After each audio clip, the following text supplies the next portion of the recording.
honor to be here, and thank you very much. Let me have the pleasure of shaking you by the hand, as a Brit would say. नमस्ते, आप सभी का स्वागत है आज के इस दी जयपुर डायलॉग्स पॉडकास्ट में। हमारे साथ हैं डॉक्टर अजय चुंगू। आप जानते हैं, परिचित हैं आप अच्छी तरह से। जयपुर डायलॉग्स पे आपने इनको बहुत बार देखा है। आप पनून कश्मीर के अध्यक्ष हैं और विचारक हैं। आपका बहुत बहुत स्वागत है डॉक्टर चुंगू। और आज मैं आपसे जानना चाहता हूँ, ऑपरेशन सिंदूर के परिप्रेक्ष्य में जो एक नया नॉर्मल बना है, वो नया नॉर्मल भारत की साइकोलॉजी को किस तरह से अफेक्ट करता है? जो ये नया नॉर्मल जिसकी बात की गई, प्रधानमंत्री जी ने ही इसके बारे में बात की।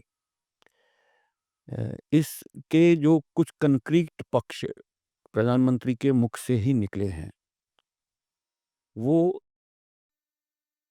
एक तो ये है कि भाई जो जिसको आप प्रॉक्सी वार कहे, लो इंटेंसिटी कॉन्फ्लिक्ट कहे, न्यूक्लियर अम्ब्रेला के संरक्षण में जो ये चल रहा है, तो उन्होंने अपने वक्तव्यों में परोक्ष रूप से भी और अपरोक्ष रूप से भी ये कहने की कोशिश की कि भाई ये nuclear umbrella as a blackmailing tool हम एक्सेप्ट नहीं करते हैं, और अगर हमको मजबूर किया जाए तो हम उन लाइंस को, उन कॉन्स्ट्रेंट्स को, उन मर्यादाओं को हम लांघेंगे जो मर्यादाएं आजकल का डेमोक्रेटिक वर्ल्ड या इंटरनेशनल वर्ल्ड, जिसको आप प्राइमरीली वेस्ट कहिए, जो ये उसकी उद्घोषणा करता है। ये एक बात है। दूसरा, इस न्यू नॉर्मल का पहलू, उन्होंने कहा कि every act of terror will be taken as war. अब ये दो पहलू है, ये दोनों पहलू कंबाइंड तरीके से देखेंगे तो इनका एक इम्प्लिकेशन है, इसका मिलिट्री इम्प्लिकेशन है, इसका डिप्लोमेटिक इम्प्लिकेशन है, और इसका समाज के लेवल पे एक इम्प्लिकेशन है। तो इसको व्यवहारिक कैसे बनाया जाए, वो एक चैलेंज है। लेकिन बात यह है कि पहले पाकिस्तान इसको कैसे देखेगा और अमेरिकन कैसे देखेगा। करेक्ट। तो पाकिस्तान को इस बार मुझे लगता है कि जो कुछ भी वो उद्घोषणाएं कर रहे हैं, ये एक नॉर्मल एक एटीट्यूड रहा है मुस्लिम आर्मीज का पिछले 100 साल से। जब वो लड़ाई हार रहे थे तब वो उद्घोषणा करते थे कि हमने लड़ाई जीती है। ये सिर्फ पाकिस्तान का रवैया नहीं रहा। जब ये तो सारी इस्लामिक आर्मी का पूरे इतिहास में यही रवैया रहा है। इसलिए हमको इससे इसका एक इम्प्लिकेशन है जिसकी हमको ज़रूरत है, वो मैं बाद में आपसे बात करूँगा। लेकिन पाकिस्तान को ये मैसेज गया है कि जो आप ये सोच रहे हो, ये पहले से मैसेज है, मेरे ख्याल से करगिल वॉर के टाइम पे भी ये मैसेज गया, और कि भाई जो आप समझते हो एक कॉन्स्ट्रेंट्स, ये कॉन्स्ट्रेंट्स सिर्फ इंडिया पे अप्लाई नहीं करते हैं, या आप पे भी अप्लाई करते हैं। करगिल वॉर में ये एक मैसेज गई। उसके बाद में जब ऑपरेशन बालाकोट हुआ, उस वक्त ये मैसेज गई कि भाई ये वॉर जो आप समझते हैं कि आप एलओसी के कन्फाइंस में इंडेफिनिटली कंडक्ट कर सकते हो, एलओसी के बाहर का एरिया इम्यून है।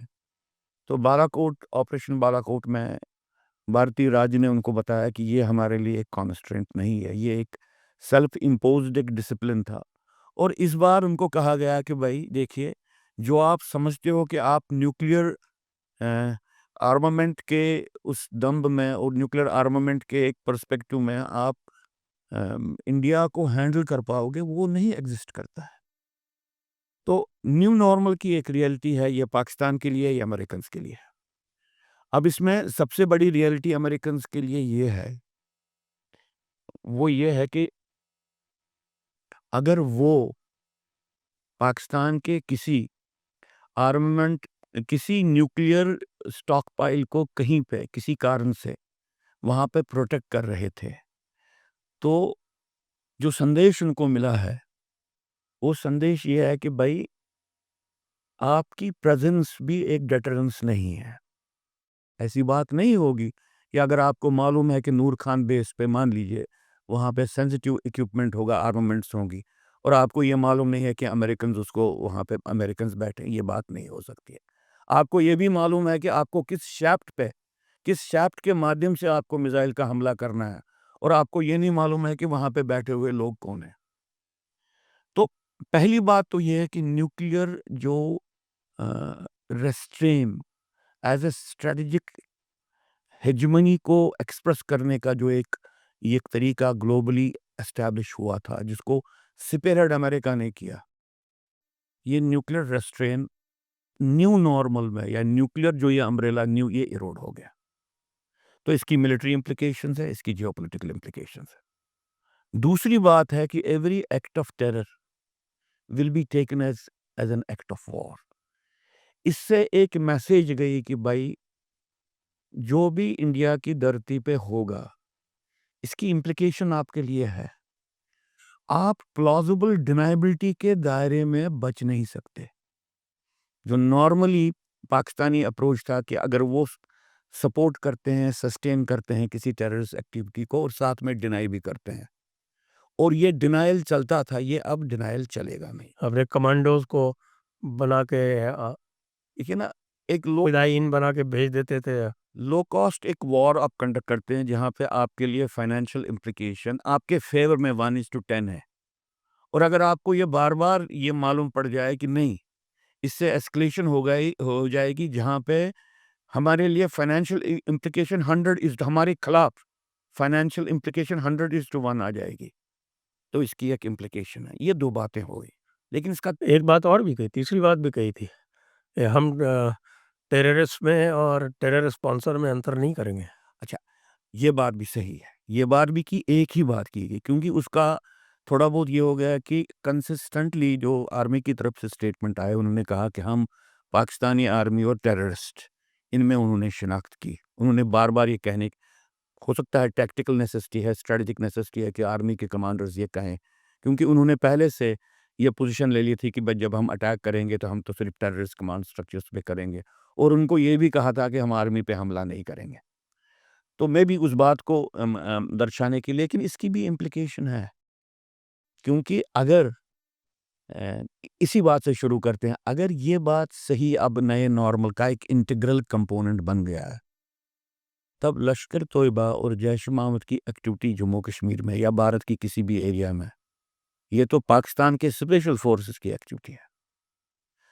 तब इसकी इम्प्लीकेशन ये रहेगी कि हम अपनी टर्मिनोलॉजी को ही चेंज करें, क्योंकि इसको हम कैसे डिमॉन्स्ट्रेट करें कि भाई वहां से जो टेररिस्ट आता है ये बेसिकली पाकिस्तानी आर्मी का कंपोनेंट है। इसको किस भाषा में ये कहें हम, और हम किस भाषा में ये दुनिया को बताएंगे कि भाई हम प्लॉजिबल डिनाइबिलिटी के आर्गुमेंट को नहीं मानते हैं। यूं ही हम टेररिस्ट और पाकिस्तानी आर्मी के बीच में एक डिफरेंस दिखाते हैं, हम प्लॉजिबल डिनाइबिलिटी के माहौल को खुद खड़ा करते हैं। तो इंटरनेशनली ये तीन बातें हैं जिसको चिजल करने की ज़रूरत है। नैरेटिव के लेवल पे, मैं सिर्फ मिलिट्री मुझे लगता है कि अभी नैरेटिव के लेवल पे ये तीन फॉर्मुलेशंस चिजल नहीं हुई है। इन तीन चीज़ों के बारे में इंटरनेशनल नैरेटिव में क्लियरिटी होनी चाहिए कि इनका मतलब क्या हुआ अब जब हम न्यू नॉर्मल की बात करते हैं। और दूसरी बात है कि भारत के जो टारगेटेड पॉपुलेशन है, टारगेटेड एरियाज ऑफ टेररिज्म है, इस नए नॉर्मल का मतलब क्या हुआ, इस बात को डिमॉन्स्ट्रेट करना बहुत ज़रूरी है। तो एक रियलिटी है कि दुनिया में जो भी एक पान इस्लामिक मूवमेंट चल रही है, टेररिस्ट मूवमेंट चल रही है, उस टेररिस्ट मूवमेंट की जो नज़रें बार बार न्यूक्लियर पाकिस्तान पे हैं, और जो अभी भी ये मानते हैं अक्रॉस द स्पेक्ट्रम कि पाकिस्तान का bomb nuclear bomb eventually Islamic bomb है, उसके डिस्कोर्स पे भी फर्क पड़ेगा, उसकी सोच पे भी फर्क पड़ेगा, that is the global implication. जिसकी ग्लोबल इम्प्लीकेशन है। ऐसा नहीं है कि वो नहीं समझेंगे। जिस तरह से ये बात ग्लोबली पान इस्लामिस्ट समझते हैं कि हमने एक मेजर कॉन्फ्लिक्ट इसराइल के साथ क्रिस्टलाइज किया, लेकिन उससे मुसलमानों के बीच में और यहूद के बीच में वॉर क्रिस्टलाइज नहीं हुआ। इतनी बड़ी लड़ाई होने के बावजूद भी ये क्रिस्टलाइज नहीं हुई। ये भी एक तो रियलिटी है जो मुसलमान को समझनी है। जो मुसलमान इस आतंकवाद के साथ है, और दूसरी रियलिटी ये समझनी है कि भाई न्यूक्लियर अम्ब्रेला शायद काम नहीं करेगा, या न्यूक्लियर आजकल कोई पाकिस्तान में ये बात चल रही है कि फिर भाई ये जो हमको लग रहा था कि एम्पावरमेंट, न्यूक्लियर वेपन स्टेट बनने के बाद जो हमारी एम्पावरमेंट लग रही थी, वो एम्पावरमेंट तो शायद एक ढकोसला है, उससे तो हमको कोई फायदा हुआ नहीं। हम तो दुनिया को आंखें भी नहीं दिखा पा रहे हैं, और इस बात को प्रॉपरली हम काउंटर पॉइंट भी नहीं कर पा रहे हैं कि भाई हमारे पास ये है। ये एक बात तो पान इस्लामिक डिस्कोर्स पे तो अंदर से बात होती होगी। पाकिस्तान में आप भी बहुत इसके बारे में जानकार हैं कि वहाँ के इंटरनल डिस्कोर्स में बहुत बार ये बात हुई है कि फिर किस लिए है ये, फिर ये न्यूक्लियर बॉम्ब किस लिए है। अगर हम इसकी बात को हम बता नहीं पाएंगे कि भाई इससे हमको फ़ायदा क्या है, ये डिस्कोर्स पे इसका फ़र्क पड़ा है। लेकिन इंडियन कॉन्टेक्स्ट में मैं समझता हूँ कि न्यू नॉर्मल की जो ये 3 बातें हैं, इसका इंटरनल वॉर को फाइट करने के लिए और इसका हिंदू के कॉन्टेक्स्ट में इसकी समीक्षा करने की आवश्यकता है। क्योंकि वो समीक्षा बहुत ज़रूरी है। अगर हिंदू को मालूम नहीं है, अगर हिंदू को ये एजुकेशन नहीं है, और मैं हिंदू इसलिए बोल रहा हूँ मैं, क्योंकि जो वॉर है जम्मू कश्मीर से लेके जो भी पान इस्लामिक वॉर है, ये डायरेक्ट इसका टारगेट हिंदू है। लाग लपेट के बगैर हिंदू इसका टारगेट है। डिक्लेयर्ड और प्रोक्लेम्ड इसका टारगेट हिंदू है। और अगर हिंदू अब जो ये हुआ ऑपरेशन सिंदूर, इसके बाद इन 3 बातों को लेके समीक्षा नहीं करेगा, अपने आप को एजुकेट नहीं करेगा, और अपने आप को एजुकेट करके गवर्नमेंट से वो अपेक्षाएं जो करनी है, जो इस नई परिस्थिति में अब उनकी बन रही हैं, वो नहीं करेगा, तो वो नॉर्मल पॉलिटिक्स कंडक्ट नहीं कर पाएगा। आप कहेंगे कि आप क्या बोल रहे हो? मैं ये बोल रहा हूँ कि मान लीजिए टेररिस्ट अटैक कश्मीर में होता है, तो हिंदू की अपेक्षा क्या है इस नए नॉर्मल के कॉन्टेक्स्ट में? हिंदू पे क्लियरली अटैक होता है, तो हिंदू की अपेक्षा क्या? वो किस तरह से विजुलाइज करेगा रोल को? और वो रोल सिर्फ मिलिट्री रिस्पॉन्स नहीं। देखिए, एक बात तो है जो पॉजिटिव रही है, वो पॉजिटिव ये है कि भाई पाकिस्तान को लेके हमने कुछ बातें कम्युनिकेट की कि भाई जो आपका जो वॉर गेमिंग है, जो आपकी वॉर माइंड है, उसमें जो आपकी कुछ अपने अपने लेवल पे कुछ मान बिंदु बनाया है, वो मान बिंदु सही नहीं है। ये बात तो हमने कम्युनिकेट किया है। लेकिन हमने इसके साथ जो कॉन्सिक्वेंट ऑफ रिस्पॉन्सिबिलिटी आती है, क्योंकि अगर if act of terror is not ultimately responded to as an act of war over a period of time, तो ये एक बात बन जाएगी, सिर्फ मेयर स्टेटमेंट बन जाएगी। ये हमारे स्ट्रेटजिक बिहेवियर का इंटीग्रल कंपोनेंट नहीं बन जाएगा। और जब ऐसा होता है तो फिर ग्लोबल पावर्स या जो भी कंसर्न पावर्स है, वो आपके स्ट्रेटजिक स्टेटमेंट्स को, पॉलिसी स्टेटमेंट्स को नज़रअंदाज करेंगे आगे आने वाले समय में। इसलिए हम एक ऐसी परिस्थिति में हैं जहाँ पे मुझे लगता है कि internal responses to the terrorism, to the ideological war waged by the terrorist separatism, इसको लेके बहुत एक क्लियरिटी और एजुकेशन का एटमॉस्फेयर बिल्ड करना है, वो मुझे लगता है कि अभी एब्सेंट है। ये जो थ्रेशोल्ड है, ये बहुत ज़्यादा नीचे नहीं कर दिया गया है, क्योंकि इसकी टेस्टिंग होगी, जैसा आप स्वयं कह रहे हैं कि इसकी टेस्टिंग हो सकता है पाकिस्तान खुद इसकी टेस्टिंग करे कि भई इन्होंने जो कहा है, ये इसके ऊपर कायम है या नहीं है। तो हम इसको टेस्ट करें, टेररिस्ट भेजें, चलिए इधर से नहीं भेजें, आजकल बांग्लादेश का फ्रंट एक्टिव हो रहा है, बांग्लादेश की तरफ से भेजें, बांग्लादेश से नेपाल होते हुए कहीं भेजें, किसी यूपी में, बिहार में कुछ इस तरह का काम करवाएँ। तो आपको लगता है कि इस तरह की टेस्टिंग पाकिस्तान पहले करेगा? ऑलरेडी हो रहा है। देखिए, अभी हाल ही में जम्मू में मेरे ख्याल से 3 एनकाउंटर हुए, जिसमें 2 एनकाउंटर के बारे में जो भी मैंने पेपर, वो इनकन्क्लूसिव एनकाउंटर्स रहे। मतलब 3-4 दिन 5 दिन चले, उसके बाद में निवजाना उसके बारे में बंद हुआ। और जो लास्ट खबर भी ये थी कि तब तक उनको मालूम नहीं था, उन्होंने इतना ही कहा कि जैश मोहम्मद और एलईटी, ऐसा आया एज पर सोर्सेज जो कहते हैं ना कि भाई ये बात है। अब ये 2 एनकाउंटर्स हुए, ये टेररिस्ट के साथ हुए, तो न्यू नॉर्मल की टेस्टिंग है, तो फिर ये एनकाउंटर्स क्या थे? ये पाकिस्तानी आर्मी के साथ एनकाउंटर थे, टेररिस्ट के साथ एनकाउंटर थे, या स्पेशल ऑपरेशन फोर्सेस के साथ पाकिस्तान के, मुझे लगता है कि दुनिया के सामने ये बात क्लियरली जानी चाहिए कि जो ये टेररिस्ट ग्रुप्स हैं, इनको हम पाकिस्तानी आर्मी के स्पेशल ऑपरेशन ग्रुप्स मानते हैं। उस तरीके की टर्मिनोलॉजी क्रिएट करनी है। ये हो गई एक बात। ये बात अभी तक नहीं हुई है। अब रही, आपने थ्रेशोल्ड की बात की है। देखिए, इंडियन स्टेट का जो स्ट्रेटजिक रिस्पॉन्स है अभी तक है, अभी वो भी डिफाइन नहीं हुआ कि जम्मू कश्मीर में थ्रेशोल्ड ऑफ टॉलरेंस क्या है, जिसके बाद जो वॉर लाइक रिस्पॉन्सेज हैं वो क्रिस्टलाइज होंगे। वो कौन सी बाउंड्री है जो हमने डिसाइड की है कि क्रॉस होगी। अब इसके मैं उदाहरण देता हूं।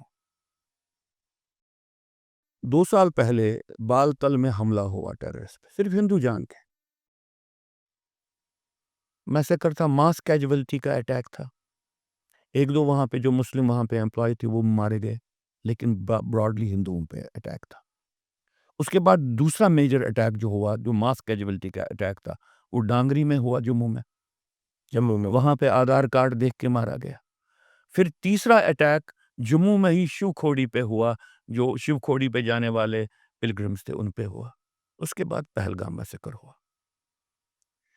अब ये साधारणतः समाज के लेवल पे, सोसाइटी के लेवल पे, आम नागरिक के लेवल पे तो ये डिस्कशन होना चाहिए कि पहलगाम में क्यों क्रिस्टलाइज किया रिस्पॉन्स, और बालतल पे जब अटैक हुआ हमने रिस्पॉन्स को नहीं दिया।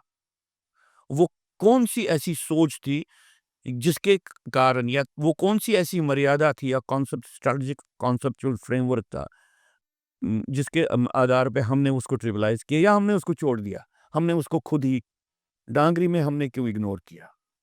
मुझे जो समझ में आता है वो ये है कि हमारे थ्रेशोल्ड्स क्लियर नहीं है, थ्रेशोल्ड्स ऑफ टॉलरेंस क्लियर नहीं है।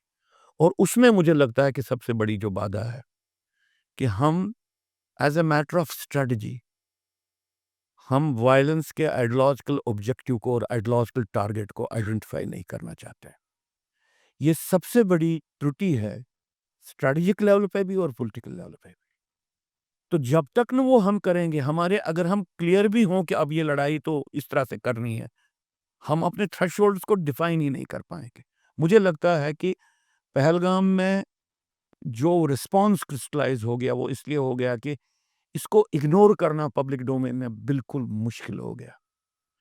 पहले पॉलिटिकली अपने जो डैमेज होगा उस डैमेज को अरेस्ट करना था, और उस डैमेज को अरेस्ट करने के लिए मिलिट्री ऑप्शन को एक्सप्लोर कर, हमारे लिए मुझे लगता है कि यूं ही मिलिट्री ऑप्शन की तरफ चले, हम राइट दिशा में गए, हम कोई गलत दिशा में नहीं गए, क्योंकि मिलिट्री ऑप्शन की तरफ से गए तो वो सारी बातें सामने आई कि लो इंटेंसली कॉन्फ्लिक्ट में हम पाकिस्तान को बोलेंगे कि ये वन वे कॉस्ट आप एक्सट्रैक्ट नहीं करोगे, इसका आपको भी खमियाजा भुगतना पड़ेगा।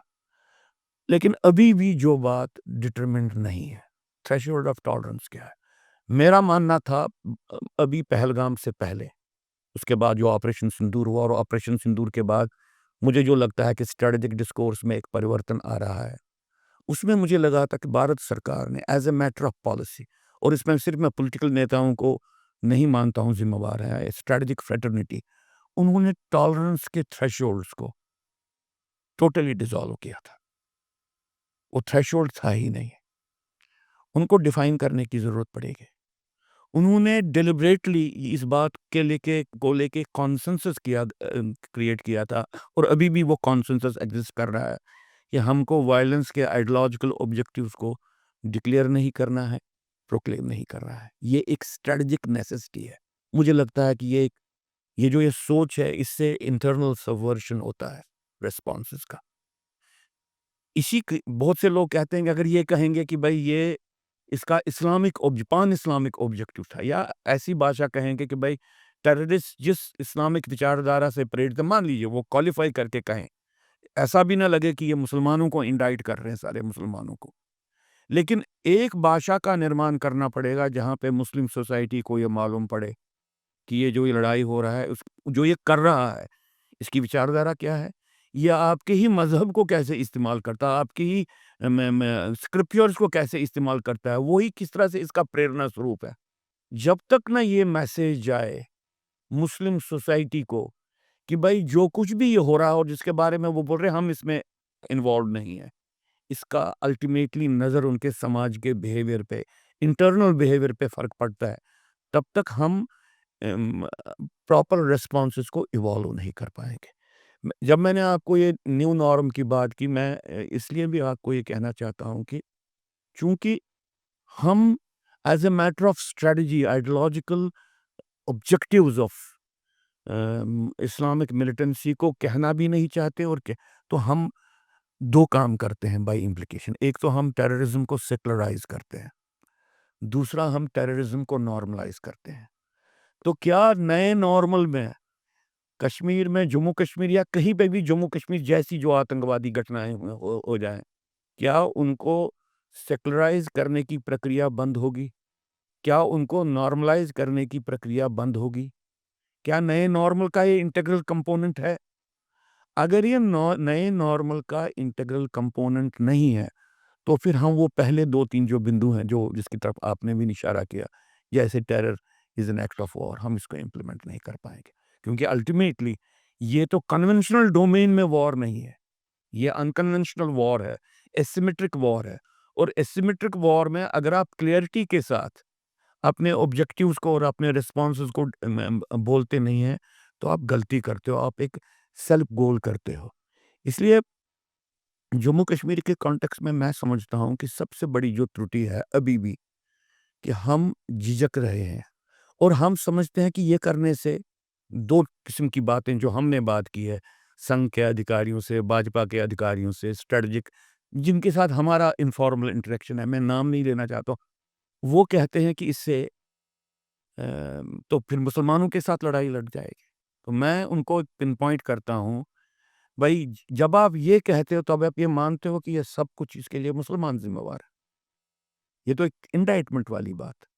अगर आप पिन पॉइंट करते हो कि भाई ये ऑब्जेक्टिव, ये टेररिस्ट ग्रुप इस विचारधारा के साथ ऑपरेट करता है, तो आप एक पॉसिबिलिटी क्रिएट करते हो उस मुसलमान के लिए जो इसके साथ, इस विचार के साथ सहमत नहीं है और जो पब्लिकली कहे कि भाई मैं इसके साथ नहीं हूँ, मैं इसमें से बाहर हूँ।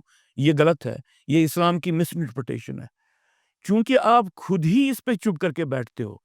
आप जो एक अंदर से सोशियोलॉजिकल ट्रांसफॉर्मेशन होनी चाहिए, उस ट्रांसफॉर्मेशन को नहीं कर पाते हो। और दूसरी बात जो होती है कि आप एक रियलिटी को कंकॉक्ट करते हो। आप रियलिटी के बारे में झूठ बोलते हो as a matter of strategic necessity.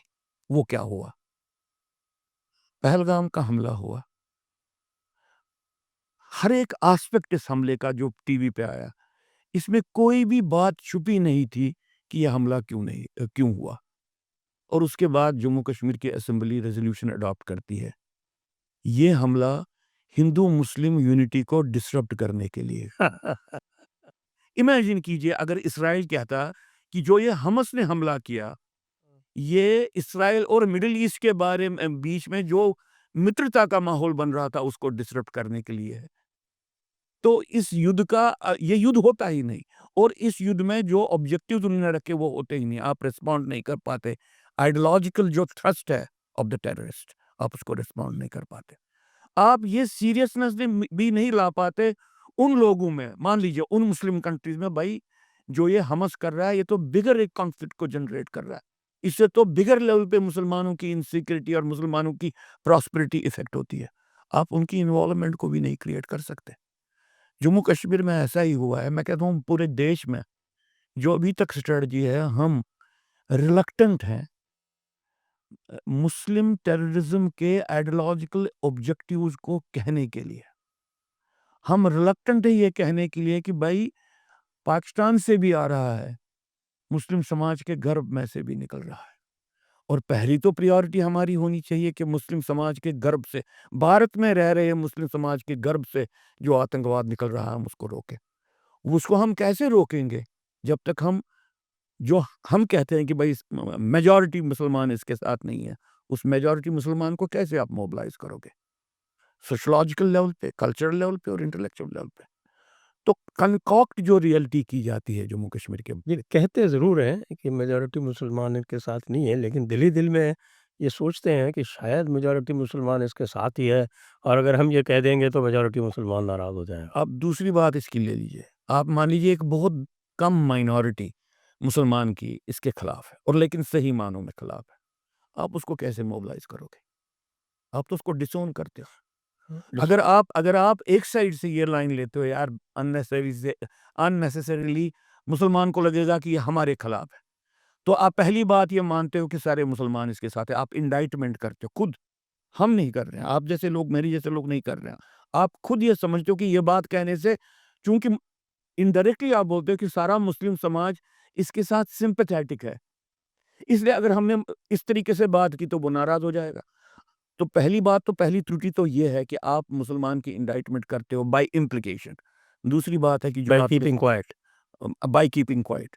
और दूसरी बात इसमें ये है कि जब आप, जो मुस्लिम समाज में आपके साथ है, आप इस उसको कैसे कॉन्फिडेंस दोगे कि भाई देखो, इसमें हम इसको क्लियरली समझते हैं, आपकी बात को भी क्लियरली समझते हैं, आप वैसे ही हमारे साथ हैं जैसे बाकी लोग हमारे साथ हैं, और हम इकट्ठे इसको लड़ेंगे। वो व्यक्ति जो फाइट करता है ग्राउंड पे, उसको लगता है कि यार ये तो बोथ साइड गेम है, ये तो वही गेम है जहाँ पे भारत सरकार उस साइड से भी है और इस साइड से भी है। न्यू नॉर्मल की बात आपने की, उसमें मुझे लगता है कि एक जो सबसे बड़ी, क्योंकि अब नए थ्रेशोल्ड की हम बात करते हैं, उसमें एक चीज जो अबंडन होनी चाहिए, वो half phase separatism as a legitimate political tool, जो हमारी स्ट्रेटजिक थिंकिंग का एक इंटीग्रल कंपोनेंट अभी तक है। इसको नेहरू ने इवॉल्व किया और अभी तक ये खत्म नहीं हुआ। इनफैक्ट जब भाजपा ने महबूबा मुफ्ती इसकी मुफ्ती मोहम्मद सईद की पीडीपी को किया, उन्होंने इसको हाफ फेज सेपरेटिज्म को इस हद तक बढ़ाया कि कश्मीर घाटी में कॉम्पिटिटिव सेसेशनिज्म इंट्रोड्यूस हो गया बिटवीन नेशनल कॉन्फ्रेंस और पीडीपी। आपने दो कंपीटिंग पोल्स बनाए और इसके पीछे जो स्ट्रेटजिक, जो बाय इम्प्लीकेशन था, आप खुद अपने आप को सबवर्ट कर रहे थे।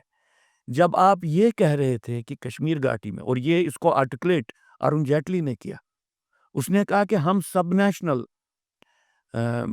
जो एंटिटीज हैं कश्मीर में, उनको यूज करके उनको नेशनलिस्ट बनाएंगे। वहां पे रिलीजियस सब में नेशनल कॉन्फ्रेंस और PDP religious sub national entities है। और पहले ये बात भी कहना, और वो चूंकि कानूनदान थे, वो लॉयर थे, उनको ये समझना है कि सब नेशनलिज्म को कॉन्स्टिट्यूशनल प्रोसेस में रिकॉग्नाइज ही नहीं किया है। आप इसको ऐसा एक स्ट्रेटजिक टूल जब बनाते हो, आप सब नेशनल डिसइंटीग्रेशन करते हो, आप सब नेशनल अंडरमाइनिंग करते हो पूरे हमारी कॉन्स्टिट्यूशनल प्रोसेस की, और फिर रिलीजियस सब नेशनलिज्म को आप यूज करोगे। PDP religious sub national party है, national conference religious sub national party है, भले ही ये कहे नहीं नहीं हम सेकुलर हैं, they catering to the Muslim identity interest. Akalis religious sub national party है। ये सबवर्जन आप खुद क्यों कर रहे हो? आप तो राष्ट्रवादी पार्टी हो, आपको तो यहाँ पे करेक्शन करनी चाहिए। तो कश्मीर घाटी में जो नया नॉर्म है, वो नया नॉर्म फेल हो सकता है अंदर से। मैंने जैसे आपको कहा, इसका एक एक्सटर्नल प्रोजेक्शन है, वो सही प्रोजेक्शन है, उससे फायदे होंगे, लेकिन इंटरनल प्रोजेक्शन तब तक नहीं होगा जब तक हम दो बातें नहीं करेंगे। एक, ideological objective of Islamic terrorism को हम कहें, ये जिनोसाइडल है, हिंदू के खिलाफ है, हिंदू डेमोग्राफी को डिस्ट्रॉय करना चाहता है और डिसइंटीग्रेट करना, ये इसका प्राइम ऑब्जेक्टिव है। इसका prime objective Hindu Muslim unity को डिस्टर्ब करना नहीं है, इसका प्राइम ऑब्जेक्टिव डेवलपमेंटल प्रोसेस को डिस्टर्ब करना नहीं है, वो है ही नहीं, वो सोच भी नहीं रहे हैं ऐसे। जैश मोहम्मद के इतने लोगों को आपने अरेस्ट किया है, उनमें से किसी ने ये नहीं कहा कि वो इस गोल को परस्यू कर रहे हैं, वो इस गोल को परस्यू नहीं कर रहे। बाय इम्प्लीकेशन हो सकता है, जिस तरह से इसराइल हमस वॉर के कारण बाय इम्प्लीकेशन इसराइल और सऊदी अरेबियन रिलेशनशिप पे स्ट्रेन पड़े, इसराइल और इजिप्शियन रिलेशन पे स्ट्रेन पड़े, वैसे यहाँ पे भी स्ट्रेन पड़ेंगे, लेकिन ऑब्जेक्टिव क्लियरली डिफाइन करो। और दूसरी बात, as a matter of strategic necessity जो आपने इसको बनाया है, हाफ फेज सब दिस हाफ फेज सेपरेटिज्म को आप एज ए स्ट्रेटजिक टूल जब बनाते हो, तो आप एक पॉसिबिलिटी को खत्म करते हो कि वहाँ पे अगर मान लीजिए कश्मीर घाटी में नेशनलिस्ट बेस बहुत कम है और कश्मीरी हिंदुओं के जिनोसाइड के बाद बिल्कुल ही खत्म हो गई है, अगर आप ये मानते हो लेकिन आप ये पॉसिबिलिटी ख़त्म करते हो कि भाई मुसलमानों में हम एक ग्रुप को, एक समाज में हम ऐसी सोशलाइज़ेशन को एनकरेज करेंगे, वो जो अनफ्लिंचिंगली इंडिया के साथ रहना चाहती हो, आप उसको फ़ोरक्लोज़ करते हैं। और वो सारे ग्रुप, वो सारे लोग, वो और आपके अभी भी वो सपोर्टर हैं वहाँ पे, आप उन सबको डिलेजिटिमाइज़ करते हो सेपरेटिस्ट की नज़र में। ये 2 बातें हैं जो सामने हैं। अब एक और पूछूंगा इसी में, क्योंकि ये नए नॉर्मल में एक और बड़ा काम हुआ है। ऑपरेशन सिंदूर के पहले ही हुआ था वो, और वो था suspension of Indus water treaty. क्योंकि दो तीन चीज़ें कही थी कि भाई trade and terror, diplomacy and terror, water and terror can not be together. तो ये इंडस वाटर ट्रीटी का जो सस्पेंशन है, मैं कम से कम इसको जो है एक लॉन्ग टर्म रेमेडी के रूप में देखता हूँ, अगर इसके ऊपर स्टिक कर गए तो। पाकिस्तान का जो रेड लाइन था वो भी टेस्ट हो गया। पाकिस्तान ने जो अपने न्यूक्लियर थ्रेशोल्ड्स डिफाइन किए थे, उसमें एक ये भी था कि अगर हमारा पानी बंद हुआ तो हम इस्लामिक बॉम्ब इस्तेमाल करेंगे। कराची बंद किया आपने हमारी इकोनॉमिक एक्टिविटी पे, तो हम इस्तेमाल करेंगे। या आपने हमारे एरियाज़ ऑक्यूपाई किए तो हम करेंगे। 3 मोटा-मोटा इनका था। पानी तो बंद हो गया, और पानी मतलब अब बिल्कुल ट्रीटी सस्पेंड पड़ी है। जब चाहते हैं चलाते हैं, जब चाहते हैं बंद करते हैं। जो रतले और आपका बगलिहार पे स्टोरेज का काम चालू हो गया है, स्टोरेज बढ़ाने का। उसके अलावा जो बन रहे थे आपके पकले दुल और दूसरा ये आपका सावलकोट वाले, उनके ऊपर काम चालू हो गया, बुलबुल के ऊपर काम चालू हो गया। तो ये कितना बड़ा शॉक है इनके न्यूक्लियर डॉक्ट्रिन को। देखिए, इसका आपने सही कहा, एक लॉन्ग टर्म एक इम्प्लिकेशन है, और लॉन्ग टर्म इम्प्लिकेशन इसका तभी है जब हम इसको सस्टेन कर पाएँगे। शॉर्ट टर्म में इसके पॉजिटिव भी एक्सप्रेशंस हैं, इसके नेगेटिव भी एक्सप्रेशंस हैं। एक बात और ऐड कर दूं इसमें कि बाई इम्प्लिकेशन यूएस ने इसको एक तरह से एक्सेप्ट कर लिया, जब यूएस ने एडवाइस किया इस्लामाबाद को कि भाई आप इसको रीनेगोशिएट कर लीजिए। ठीक है, क्योंकि अब अगर रीनेगोशिएट होगा तो वो अलग तरह से ही होगा, वो 80-20 पे तो नहीं होगा। 1 मिनट के लिए आप मान लीजिए कि पुराना स्टेटस को आएगा कुछ समय के बाद, लेकिन तब तक भी बहुत फ़ायदे होंगे। जैसे आपने पुराना स्टेटस को तो आ नहीं 1 मिनट के लिए हम एक पॉसिबिलिटी की बात कर रहे हैं। मैं कोई I am not making a okay theoretically. मैं थ्योरेटिकली बात कर रहा हूँ, तो आप जब तक ये अनसर्टेनिटी है, हमारे पास एक स्पेस है, क्लियरली स्पेस है कि हम जिन जेन्युइन प्रोजेक्ट्स को भी हमने बंद किया था पाकिस्तान के ऑब्जेक्शन पे, उनको हम कंप्लीट कर सकते हैं। जो हम एज़ पर इंडस वाटर ट्रीटी ही जस्टिफाई कर रहे थे, ये इसको वायलेट नहीं कर रहे हैं। देखिए 3.60 MAF जी, ये स्टोरेज अलाउड है वेस्टर्न रिवर्स पे। अभी तक हमारी कैपेसिटी 0.7 है। उतना ही नहीं, अ, जिस वाटर को हम फुली यूज़ कर रहे हैं, कर सकते हैं, उसमें भी लगभग शायद 2 से ज़्यादा एमएएफ पाकिस्तान को जाता है, जिसका monthly implication in terms of जो ईस्टर्न रिवर का पानी, ईस्टर्न रिवर्स का पानी, वेस्टर्न रिवर का पानी चूँकि बहुत ज़्यादा मात्रा में है, उसमें हम स्टोर तो नहीं कर पाएँगे, लेकिन उसमें डेफ़िनेटली जो हमने ऑलरेडी ट्रीटी के हिसाब से प्रोजेक्ट्स डिवाइस किए थे, इमीडिएटली उनको कंप्लीट कर सकते हैं, वो तो इमीडिएट फ़ायदा होगा। और दूसरा, हम पाकिस्तानी लोगों के साथ देखिए, मैंने शॉर्ट टर्म नुकसान की बात की, उसके कॉन्टेक्स्ट में ये मैं बात कर रहा हूँ। हम वहाँ के लोगों को एंगेज कर सकते हैं कि आप अपने पानी को खुद ज़ाया करते हो, और आप अपनी जो आपके पास पानी जाता है उसको प्रॉपर्ली यूटिलाइज़ नहीं करते हो, कंप्लेंट हमारे खिलाफ करते हो। ये एक बहुत बड़ा पॉलिटिकल मोबिलाइजेशन का एक वेपन बनेगा विद द मुस्लिम मासेस इन पाकिस्तान। इस वक्त पाकिस्तानी आर्मी कोशिश कर रही है, क्योंकि देखिए, ऑपरेशन सिंदूर एक ऐसे टाइम पे हुआ जिस टाइम पे पाकिस्तानी आर्मी की पॉलिटिकल क्रेडिबिलिटी बहुत कमज़ोर हो गई थी, और पाकिस्तानी आर्मी की के स्ट्रक्चर को लेके पॉलिटिकल क्लास डायरेक्टली बात कर रहा था। ये एक बात है। दूसरी बात है कि पाकिस्तानी आर्मी का कोहेजन भी अंडरमाइन हो गया था। और तीसरी बात, पाकिस्तानी आर्मी की कैपेबिलिटी, जिसको वो कहते हैं कि हम नेशन के, पाकिस्तानी नेशन के इंटरेस्ट को प्रोटेक्ट करेंगे, वो अंदर से भी चैलेंज हो रही थी और बाहर से भी चैलेंज। सिर्फ इंडिया के फ्रंट पे चैलेंज नहीं हो रही थी, वो ईरान के फ्रंट पे भी बहुत बार चैलेंज हो गई, वो अफगानिस्तान के फ्रंट पे भी बहुत बार चैलेंज हो गई।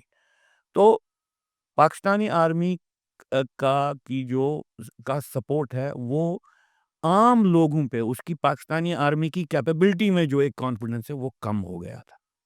अब इमीडिएट फ्यूचर में वो कोशिश कर सकते हैं कि इस माध्यम से वो लोगों को बोले, देखो जी, इंडिया हमको हमारा पानी भी बंद कर रहा है। लेकिन वो प्रोसेस हम लॉन्ग टर्म पर्सपेक्टिव में नेगेट कर सकते हैं, उसको प्रॉपरली हम कर सकते हैं कि ये कहने के लिए कि जो पाकिस्तान के पास जाता है, आप उस पानी का क्या करते हो? इस वक्त उसका बड़ा ज़बरदस्त इम्पैक्ट पड़ेगा। पहले वो सब लोग इग्नोर कर रहे थे, क्योंकि जब आपको किसी सीजन में एक्चुअली पानी की कमी हो गई, उस वक्त ये आर्गुमेंट बनेगा। उस तरीके की पॉलिटिकल इन्वेस्टमेंट्स पाकिस्तान में करनी पड़ेंगी। तो पाकिस्तानी आर्मी को 2 इमीडिएट फ़ायदे हो सकते हैं, लेकिन लॉन्ग टर्म वो फ़ायदे रहेंगे नहीं। एक, कि लोगों को जो उसमें कॉन्फिडेंस कम हो गई है, वो कुछ देर तक पाकिस्तानी आर्मी के पीछे, बिकॉज़ पाकिस्तानी आर्मी ही एक आर्मी है जिसके बारे में उनको लगता है कि ये शायद डिलीवर कर सकते हैं। और दूसरी बात, जो वहाँ पे जो पाकिस्तानी आर्मी की पॉलिटिकल क्रेडिबिलिटी है, जो कम हो गई थी, पॉलिटिकल पार्टीज फोर्स हो जाएंगी कि they will rally round behind the Pakistani army. तो इसमें जो आपने बात की, शिनाख्त की कि भाई क्या इसको लॉन्ग टर्म में सस्टेन कर पाएंगे, अगर सस्टेन कर पाएंगे, मुझे कोई ये नहीं है, डाउट नहीं है कि ये सारी ट्रीटी रीनेगोशिएट हो जाएगी। पाकिस्तान ही बोलेगा कि हम रीनेगोशिएट करेंगे, और उसमें हमारी जो रिक्वायरमेंट्स एक्चुअली हैं हम उनको भी कर पाएंगे। और शायद जो जिस तरह से पाकिस्तानी गवर्नमेंट को अकाउंटेबल बनना है अपने वाटर रिसोर्सेज को मैनेज करने के लिए, क्योंकि हमारे साथ लिंक्ड है, वो कम से कम इंट्रोड्यूस आप वहाँ की गवर्नमेंट में ये कर सकते हो, ये एक सेंसिटिविटी कर सकते हो एज एन इंटीग्रल कंपोनेंट। और एक बार मान लीजिए आपने पॉलिटिक्स में ये इंट्रोड्यूस किया, इसका पॉजिटिव इम्पैक्ट, इसका आप पॉलिटिक्स को इस्लामाइजेशन के फ्रेमवर्क से बाहर निकालने की एक प्रक्रिया का निर्माण करेंगे। तो ये भी घटना एक बहुत जिसको आपकी ये डेवलपमेंट बहुत बड़ी डेवलपमेंट है। और इसमें देखिए, अगर ऑपरेशन सिंदूर के सारे स्टेटमेंट आपको कुछ देर के बाद लगेंगे कि भाई ये तो सिर्फ पॉलिटिकल कंजप्शन के लिए थे, तो ये दुख की बात होगी। इसी तरह से अगर आपको कुछ देर के बाद लगेगा कि भाई ये जो इंडस वाटर सिटी है, ये ट्रीटीज को अबाइंस में रखना एक बहुत बड़ी पॉसिबिलिटी बन गई है एक नए माहौल में, उस पॉसिबिलिटी को क्या हम हैंडल कर पाएंगे? तो वो एक्सपेक्टेशंस भी बहुत बढ़ा दिए हैं पब्लिक के, तो वो एक्सपेक्टेशंस के दबाव में भी इससे वापस जाना मुश्किल होगा। मैं आपको एक और बात कहना चाहता हूँ वो ये कि एक रियलिटी जिसको नेशनलिस्ट को, हर एक नेशनलिस्ट को, सेकुलर मुसलमान को और हिंदू को खास तौर से, कि जबकि दुनिया में हम उम्मा के क्लीवेजेस को क्लियरली देख रहे हैं, जम्मू कश्मीर के कंटेक्स्ट में और भारत के कंटेक्स्ट में हम देख रहे हैं कि एक कंसोलिडेशन हो रही है, एक यूनिटी का माहौल, जिसको आप कहें मुस्लिम जो सेपरेटिस्ट टेंडेंसी और सेपरेटिस्ट आइडियोलॉजी वाले लोग हैं, उनमें एक कन्वर्जेंस बन रही है। ये कन्वर्जेंस आने वाले समय में इंटरनल सिक्योरिटी रिस्पॉन्सेस को भी इन्फ्लुएंस करेगा। अब आप कहेंगे कि आप ये कि मैं देखिए, अभी हाल ही में ऑपरेशन सिंदूर के बाद मैं समझता हूँ कि ये मैं आपके माध्यम से ये बात कहूँ, इस वक्त जो मेरा इनपुट है, जो भी कश्मीर में जाना आना जिस तरह से भी है, मैं समझता हूँ कि कश्मीर घाटी में इस वक्त फिर से अलगाववादी एक उफान चल रहा है।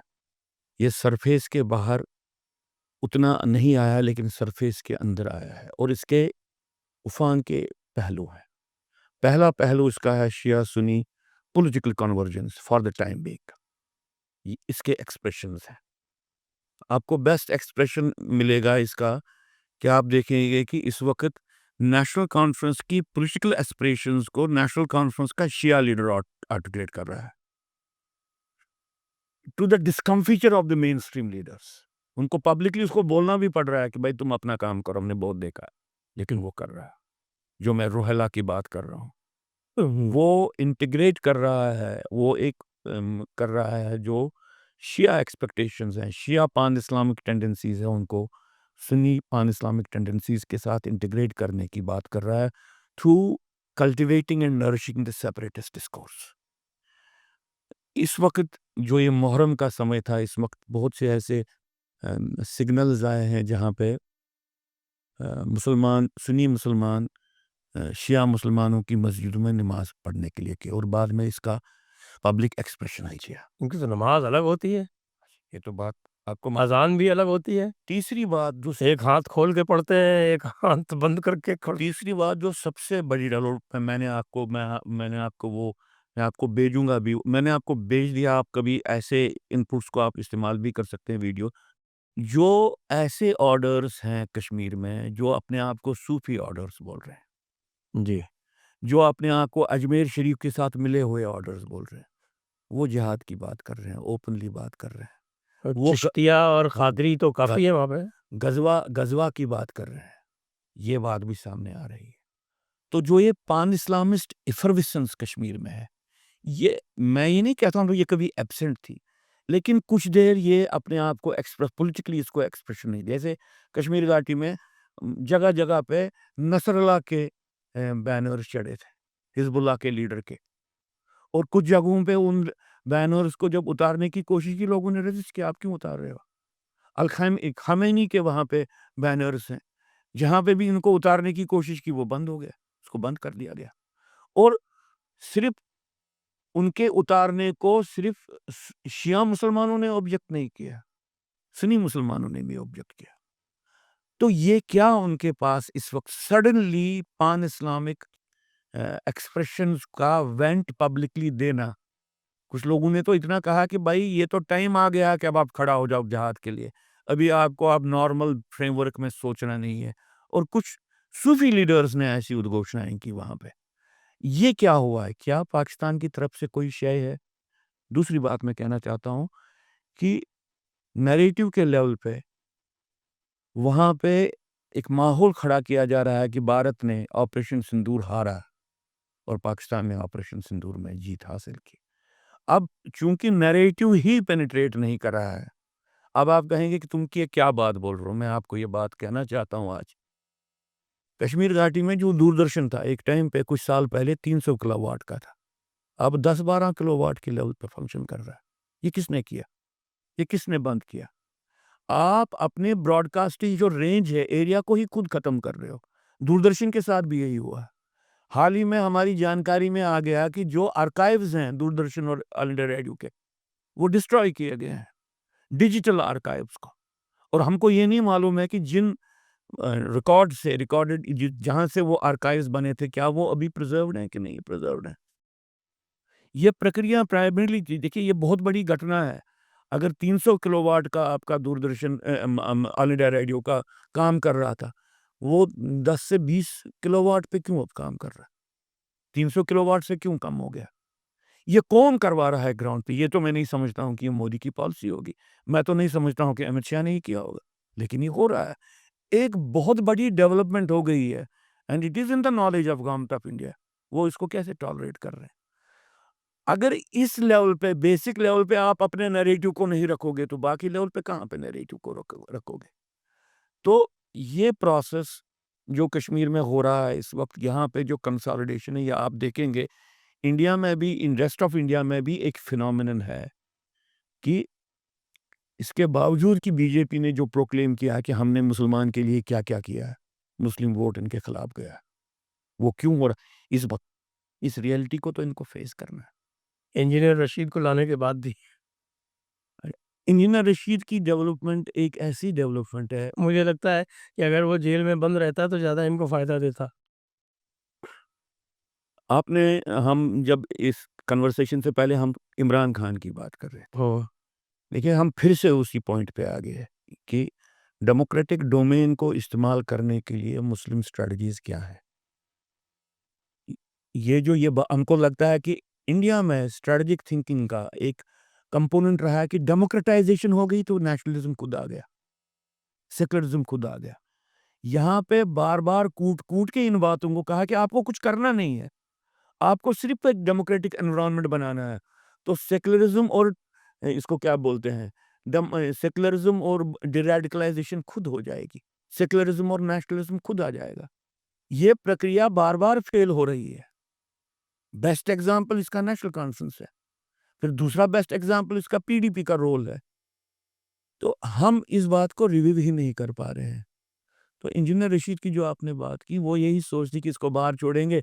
जिस तरह से हम इसराइल ने हमास को बोला कि हम हमास को पैट्रोनाइज़ करेंगे, उससे फिर पैलेस्टीनियन लिबरेशन ऑर्गेनाइज़ेशन कंट्रोल में आएगी।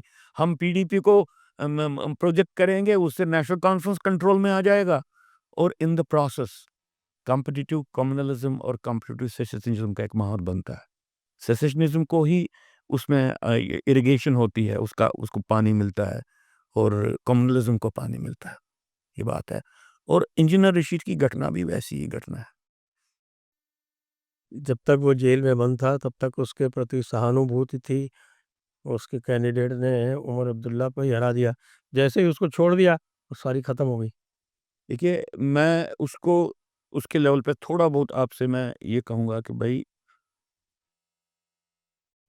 अ, कश्मीर में जो लोग आगे आने वाले समय में एक पॉलिटिकल पोटेंशियलिटी जो दिखा रहे हैं कि वो आपके पॉलिटिकल एक्टर्स को न्यूट्रलाइज़ कर सकते, आपके मीन्स स्टेट ऑफ इंडिया के पॉलिटिकल एक्टर्स को। जैसे सेपरेटिस्ट का एक बहुत बड़ा क्लास समझता है कि नेशनल कॉन्फ्रेंस इंडियन स्टेट का एक पॉलिटिकल एक्टर है। वो समझते हैं पीडीपी इंडियन स्टेट का एक पॉलिटिकल एक्टर है। इस प्रक्रिया में जितने लोग इंट्रोड्यूस हो जाएंगे कंपीटिंग पॉलिटिक्स में, उसमें सेसेशनिज्म बढ़ेगा। जिस तरह से मुफ्ती मोहम्मद सईद और महबूबा मुफ्ती ने कॉम्पिटिटिव सेसेशनिज्म को अनलीश किया, उसी तरह से इंजीनियर रशीद ने इलेक्शन जीता जेल से, जब वो जेल में बंद था, और हराया किसको? उमर अब्दुल्ला को। अब इंजीनियर रशीद एक्टिवली सामने है, तो इमीडिएट लेवल पे लोगों के लेवल पे एक बात आ गई कि शायद ये भी शायद इंडियन एजेंट ही है। तो उसके लिए एक कंपल्शन बन जाएगा कि वो पब्लिक डोमेन में जब वो एक्ट करेगा, वो सेसेशनिस्ट पॉलिटिक्स को आगे ले जाएगा। तो इमीडिएट कुछ एक समय के लिए थोड़ा बहुत फ़ायदा होगा, लेकिन ये उसी सोच का हिस्सा है कि कॉम्पिटिटिव सेसेशनिज्म को कमज़ोर करेगा। वो नहीं होता है। कॉम्पिटिटिव सेसेशनिज्म सेसेशनिस्ट प्रोसेस को बढ़ाता है। तो इंजीनियर रशीद का अभी उसका रोल अभी now it is in the future, in the womb of future. मैं समझता हूँ कि जिस तरह से कश्मीर का पाकिस्तान में ये इमरान एक अल्टरनेटिव पॉलिटिकल लीडरशिप सिंबल के रूप में इस्लामिस्ट के लिए खड़ा हो गया, उसी तरह से कश्मीर में भी एक अटेम्प्ट है। मैं ये नहीं कहूँगा, मैं सिर्फ इंजीनियर रशीद को ये नहीं दे दूंगा कि भाई वो रोल प्ले करेगा जो इमरान करेगा, लेकिन जो पॉसिबिलिटीज़ हैं कॉम्पिटिटिव सेसेशनिज्म की पॉसिबिलिटीज़, कॉम्पिटिटिव सेसेशनिज्म के माध्यम से नेशनलिज्म नहीं निकलता है। ये बार-बार फेल हो गया जम्मू कश्मीर में, और इसको स्ट्रेटजिक लेवल पे अबंडन करने की आवश्यकता है। अभी सेंसस ऑपरेशन शुरू होने वाले हैं। तो क्या जम्मू कश्मीर में फेयर सेंसस की कोई पॉसिबिलिटी है? देखिए, थ्योरेटिकली तो पहले से ज़्यादा है। जब 2001 और 2011 में सेंसस हुए, उस वक़्त हमने बहुत कोशिश की।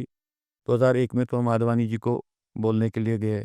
2011 में भी हमने उनको कहा कि आपके पास एडमिनिस्ट्रेटिव वो वेयरविदाल नहीं है, जिसके माध्यम से आप फ्री एंड फेयर इलेक्शन कर सकते हैं या फ्री एंड फेयर सेंसस कर सकते हैं। ये हमने कहने की कोशिश की, और हमने ही कहने की, भाजपा के जो मेन प्रमुख लीडर थे और वहाँ के फॉर्मर सिक्योरिटी एक्सपर्ट जम्मू के, उन्होंने ये कहने का प्रयत्न किया, आप इसको रोक दो, आप यहाँ पे अलग से करो और एक अलग फ्रेमवर्क में इसको करो। तो इस वक्त मुझे लगता है कि देखिए 10 साल में ये पॉसिबिलिटी तो क्रिएट हो गई कि भाई कम से कम एडमिनिस्ट्रेटिव सेटअप में जो प्रो इंडिया फोर्सेस की रीच है वो थोड़ा बढ़ गई है। तो उससे बेटर सेंसस होने की पॉसिबिलिटीज हैं, लेकिन इसमें एक क्वालिफायर, एन्यूमरेटर तो सब वही रहेंगे ना जो पहले थे। लेकिन एक बात है जो पहले समझनी है, वो है कि क्या, नहीं, डिजिटल हो जाएगा उससे कोई अंतर पड़ेगा।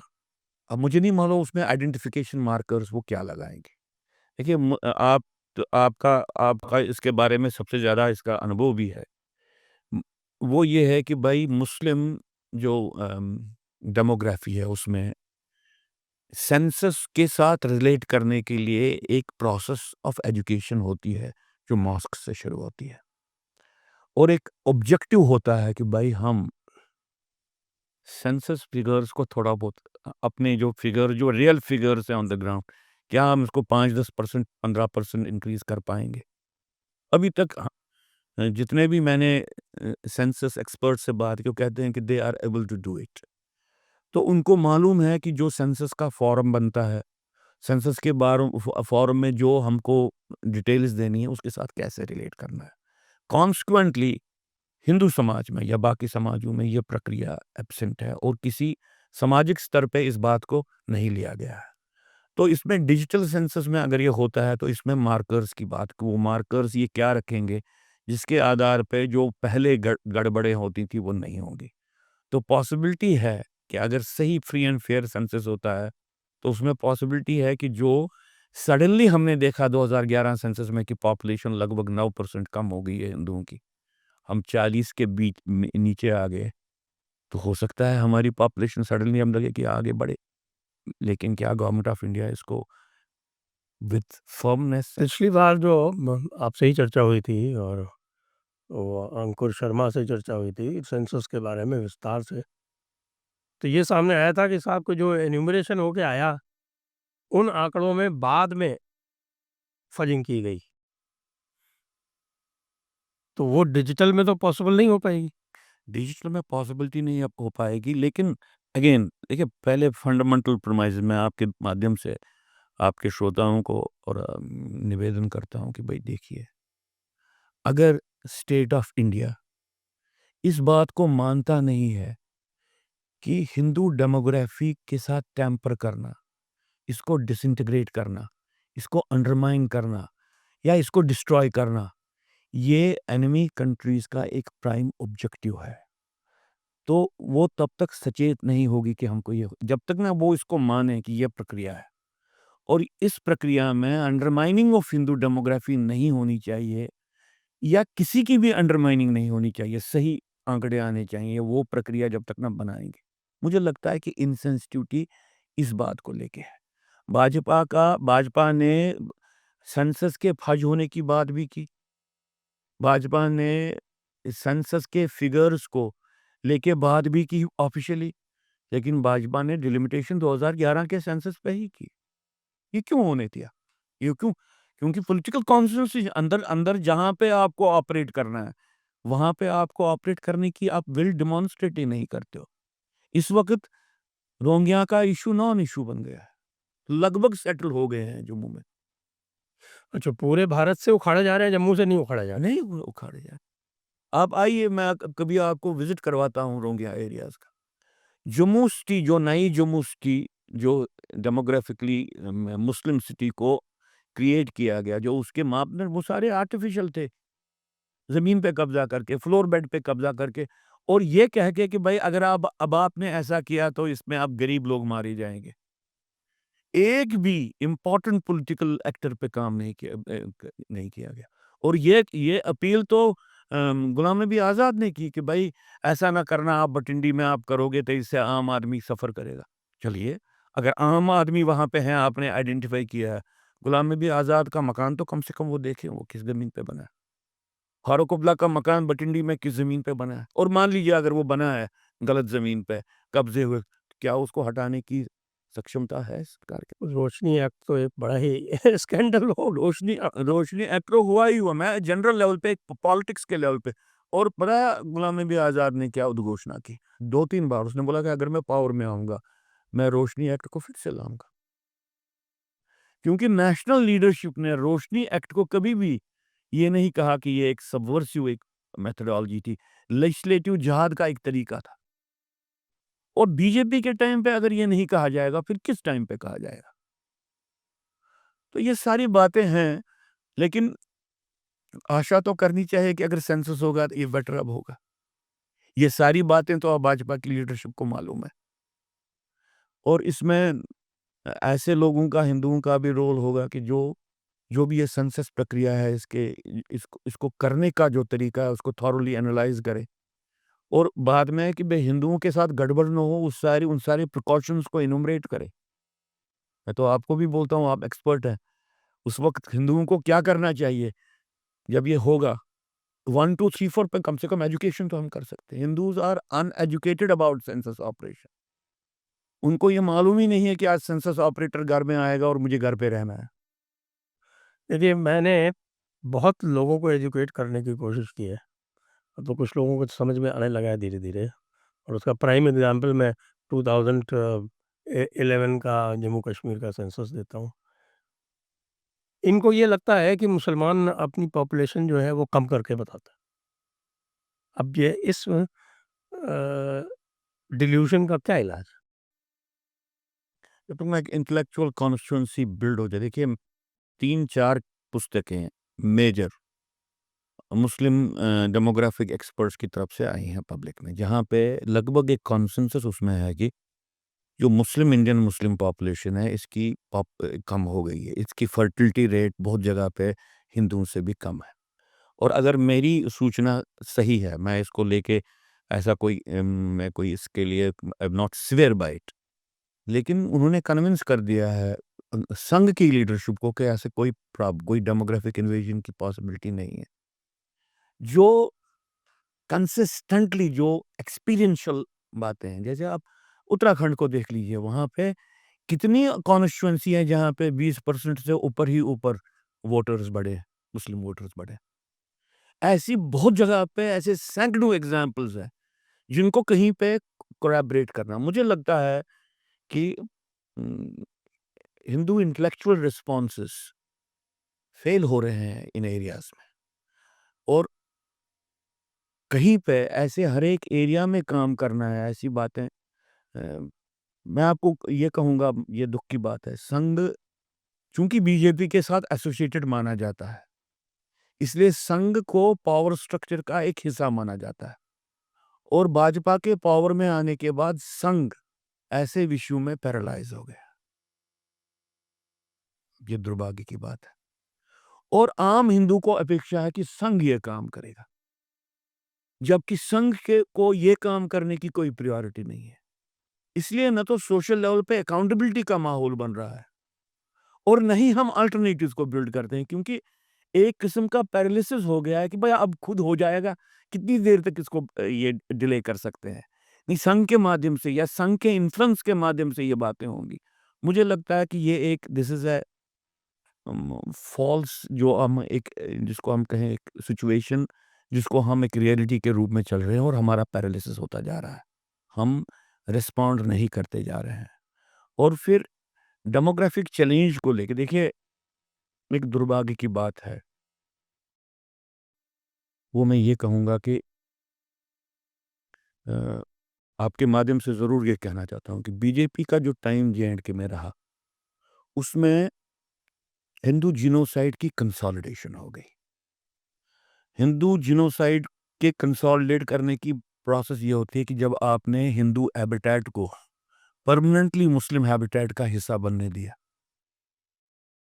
हिंदू कल्चरल जो डिस्कोर्स है और हिंदू कल्चरल जो सिंबॉलिज्म है, उसको परमानेंटली रिप्लेस होने दिया बाय द मुस्लिम, और इस सारी डेमोग्राफिक डिस्ट्रक्शन को आपने एक नॉन इशू माना। ये एक कंपोनेंट है। दूसरे कंपोनेंट से जहां पे करोड़ों हिंदुओं की डिस्ट्रक्शन हुई 47 से लेके आज तक, पाकिस्तान में और बांग्लादेश में 71 वॉर के बाद भी हम इसको इंटीग्रेट ही इस जीनोसाइडल प्रोसेस को अपने सर्वाइवल बैटल के साथ नहीं कर पाए। अच्छा, चूंकि डिनायल ऑफ जीनोसाइड एक रियलिटी बन गई इंडियन स्टेट के मुस्लिम सेपरेटिज्म और टेररिज्म को फाइट करने की प्रक्रिया का, जब ये डिनायल ऑफ हिंदू जीनोसाइड बन गया, तो हम एक ऐसी प्रक्रिया में लिप्त हो गए कि हम बिगर रिस्पॉन्सेस को जनरेट नहीं कर पा रहे हैं। मैंने जैसे आपको कहा कि भाई ये रियलिटी है, कश्मीर में इस वक्त सेपरेटिस्ट इफरवेंसेंस है, लेकिन आप देख लीजिए, आप अपने जयपुर डायलॉग के माध्यम से टीम भेज दीजिए, मान लीजिए कश्मीर भेज दीजिए, आपको नजर आएगा कि भाई ये इग्नोर क्यों, हम इसको खुद ही सप्रेस क्यों कर रहे हैं। हम इसलिए इसको खुद ही सप्रेस कर रहे हैं, हम चैलेंजेस को एस्केप करना चाहते हैं। यूं ही ये सेंटर स्टेज पे ये बात आएगी, सडनली हमारे लिए एक डिफरेंट एक प्रायोरिटी बन जाएगी, political priority, security priority, strategic priority. हम वो करना नहीं चाहते हैं। तो from a very larger perspective, या जैसे हम बात करते हैं कि भाई हमारे सामने ग्लोबली एक मुस्लिम पॉलिटिकल डिसइंटीग्रेशन का स्पेक्टर भी सामने है। हमारे सामने ग्लोबली ये बात भी सामने आ रही है कि ज़्यादा से ज़्यादा लोग समझ रहे हैं कि हमारे डेमोक्रेटिक सिस्टम को ही इस्तेमाल किया जा रहा है। जैसे मैंने डेनमार्क की आपको मिसाल दी, नॉर्वे की आपको मिसाल दी, ये सारी बातें हैं। वैसे ही ये रियलिटी भी है कि भाई जितना जितना मुस्लिम सेपरेटिज्म और मुस्लिम टेररिज्म कंसोलिडेट हो रहा है इंडिया में, उतना उतना डिनायल ऑफ जिनोसाइड की प्रोसेस भी निखर के सामने आ रही है और ये फैल रही है, ये बंद नहीं। मुर्शिदाबाद का अटैक जिनोसाइडल अटैक था। वेस्ट बंगाल में जो हमले हुए हिंदुओं पे, वो पॉलिटिकल वायलेंस नहीं थी। और हम किस तरह से अपने आप को बांग्लादेश के हिंदुओं के प्लाइट से दूर रख सकते हैं? नहीं रख सकते, ये पाप है। सरकार के लेवल पे स्ट्रेटेजिक एक्सप्लेनेशन हो सकती हैं, कुछ वाजिब हैं, कुछ वाजिब नहीं है। हमारी लेवल पे क्यों? हम किस तरह से इसको बर्दाश्त करेंगे? मुझे लगता है कि नई परिस्थिति में डिपेंड करेगा Hindu survival battle, Hindu political battles, Hindu strategic consciousness का एवोल्यूशन डिपेंड करेगा कि हम कितना सचेत हो जाएंगे कि जो हमारे साथ युद्ध हो रहा है, ये पॉलिटिकल मार्जिनलाइजेशन का युद्ध नहीं है, ये जिनोसाइडल डिस्ट्रक्शन का युद्ध है और ये 1000 साल से चल रहा है। और ये जिम्मेवारी मेरी भी है या आपकी भी है, हमको ये काम करना है। ये हम कोई फैक्ट्स इनोमरेट नहीं कर रहे हैं, हम कोई इंफॉर्मेशन नहीं दे रहे हैं, हम एक फिनोमिनन को डिस्क्राइब कर रहे हैं। वो फिनोमिनन लोगों तक जाना चाहिए। भाई तुम्हारी ये समस्या है, तुम अपनी जगह बैठ के लगता है कि अब मेरी जगह तो नॉर्मल इलेक्शन हो गए, इस तरह से नहीं सोचो।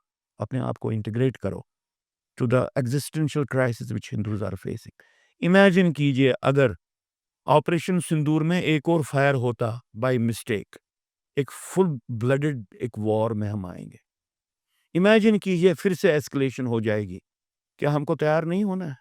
हिंदुओं को तैयार नहीं। जिनोसाइडल वॉर उस साइड से, उनको कोई इसके बारे में लाग लपेट नहीं है। तो ये एक परिस्थिति है जिस परिस्थिति में हिंदू को सचेत वो इग्नोर नहीं कर पाएंगे। देखिए, जब ये ऑपरेशन सिंदूर हुआ, बहुत से लोग सोच रहे थे कि अब तो डायरेक्टली हमला तो सिटीज पे हो रहा है। जब जम्मू सिटी में ड्रोन गिरे, ये तो सौभाग्य हमारा है कि बहुत डिफिकल्टीज के बावजूद भी हमारे डिफेंस एस्टैब्लिशमेंट ने अपने आप को प्रूव किया कि वो 2 स्टेप 3 स्टेप आगे है दुश्मन से। लेकिन ये भी समझना चाहिए कि भाई एक वॉर जो ईरान ने कंडक्ट किया मिसाइल के थ्रू, वही मेथडोलॉजी, वही ऑप्शन पाकिस्तान के पास भी है, वही ऑप्शन। तो हम आने वाले समय में अगर एस्केलेशंस होती हैं, ये कोई बॉर्डर पे नहीं होगा, इसकी एजुकेशन तो रखनी चाहिए। मैं आपको एक बात बताऊंगा, आपको लगेगा कि ये क्या बोल रहा है कि भाई 2014 से लेके ही जब ये बात आई कि अब टेररिज्म पीछे जा रहा है, जैश मोहम्मद की एक्टिवेशन जम्मू कश्मीर में हुई और 2017 से लेके 2019 तक एक पीक पीरियड आ गया जैश मोहम्मद की एक्टिविटीज़ का। और major attack Tangdhar brigade headquarter से हमले के बाद पठानकोट एयरबेस पे जो हमला हुआ, ये सारे अटैक उस वक्त हो गए। और गवर्नमेंट के खुद के स्टैटिस्टिक्स है, स्पेसिफिक पीरियड्स में हमने कितने जैश मोहम्मद के लोगों को मारा, हमारे सिक्योरिटी फोर्सेस कितने मारे गए। तो ये मैं सिर्फ जैश मोहम्मद की बात कर रहा हूँ कि अगर मेरे ख्याल से 2019 में हमारी आर्मी की तरफ से ये आया, सिक्योरिटी फोर्सेस के शायद डायरेक्टर जनरल पुलिस की तरफ से आया कि 500 सिर्फ जैश मोहम्मद के कार्डर्स ही हैं। 2014 में इसने इसको क्या बोलते हैं, अजहर महमूद जो है इनका हेड मसूद अजहर। मसूर अजहर जो इसका हेड है, उसने जब स्पीच किया, उसने स्पीच में कहा कि भाई हमारे पास तो उसने तो डिक्लेयर किया 313 सुसाइड बॉम्बर्स है। He gave the numbers. और उसके बाद लगभग 20-25 अटैक्स हुए। और आपको एक जानकारी में देता हूं कि मैक्सिमम कैजुअलिटीज जैश मोहम्मद की तो 2014 से पहले हो गई। 2013 में तो सिक्योरिटी फोर्सेस ने ये कहा था कि ये तो लगभग खत्म हो गया है और इनके टॉप कमांडर्स को मारा गया है। और पैरेलल आप ये देख लीजिए यही कि जिन लोगों ने जैश मोहम्मद को रिएक्टिवेट किया वो सारे कश्मीरी थे। वो पाकिस्तान, नूर मोहम्मद तांत्रे, नूर त्राली उसको बोलते थे, उसने किया। परवेज मीर उसका साथी था। 3 लोग जिन्होंने रिएक्टिवेट किया जब इनका कमांड स्ट्रक्चर लगभग डेसिमेट हो गया था 2008, 2009, 2010 के करीब। तो उनको एक्टिवेट किसने किया? उनको एक्टिवेट लोकल्स ने किया। ये डेवलपमेंट्स जो बेसिकली जिनोसाइडल डेवलपमेंट्स हैं, डेमोग्राफी के साथ लिंक्ड है, इनको इग्नोर किया जा रहा है। तभी मैंने स्टार्ट में आपको कहा कि भाई देखिए, पहलगाम के बाद तो हम एक्सपेक्ट करते थे मोदी जी ये कहे भाई ये जिनोसाइडल एक्ट है, उसी लिए इनको मारा गया जिसके लिए कश्मीरी हिंदू को मारा गया। इसमें कोई फर्क नहीं है, कोई अंतर नहीं है। और पान इस्लामिक मूवमेंट का ऑब्जेक्टिव ये है, पान इस्लामिक टेररिज्म का ये ऑब्जेक्टिव, ये टारगेट है। और जब तक ना दुनिया को हमारे प्रधानमंत्री ये कहें कि ये टारगेट है, और अगर हम दुनिया के सामने ये कहें कि हिंदू मुस्लिम यूनिटी को डिसरप्ट करना है, वो तो फिर उससे क्या मोबिलाइज करेंगे। करेक्ट। तो आइए आज की चर्चा को अब यहीं पर विराम देते हैं और सभी दर्शकों को धन्यवाद कहते हुए आपको भी बहुत बहुत धन्यवाद देता हूँ मैं। जय हिंद, जय भारत, वंदे मातरम। वंदे मातरम।